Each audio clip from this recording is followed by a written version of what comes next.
What is arguably the world's most important satellite will go into orbit on Monday from California. Landsat 9 is the continuation of a series of Earth-observing spacecraft stretching back almost 50 years. No other remote sensing system has kept a longer, continuous record of the changing state of our planet.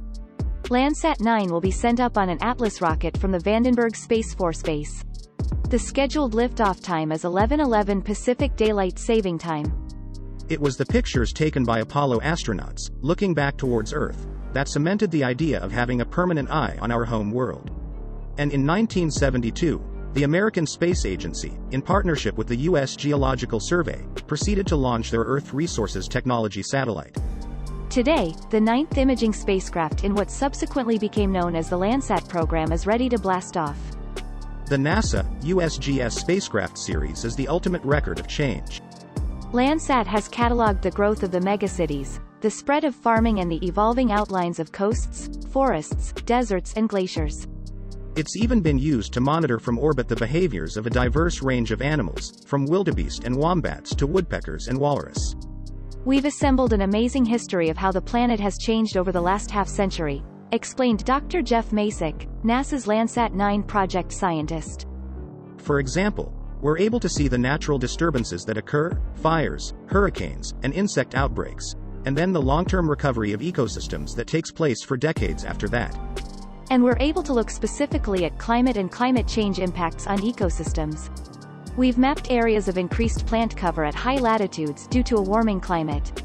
We've also seen areas of vegetation decline in water-limited semi-arid environments.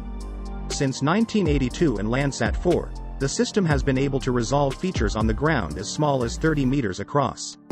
And while there are now plenty of other imaging spacecraft up there that can boast a much sharper view, none comes close to Landsat for longevity. This is the power that enables scientists to pull out the real trends in time.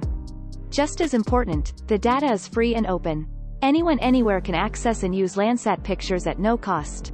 When Landsat 9 comes off the top of its Atlas rocket, it will be further raised to an observing altitude of just above 700 kilometers.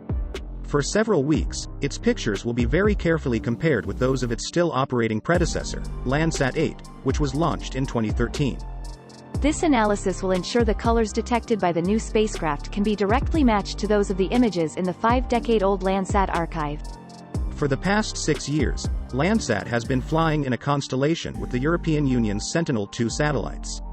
Again, their imagers have been set up meticulously so that they see the Earth in exactly the same way as their American counterparts.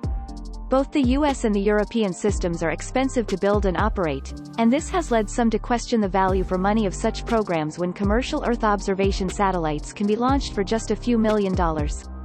But Dr. Karen Saint-Germain, NASA's Earth Science Director, argued that private EO operators should really be seen as complementary, as an augmentation to public programs.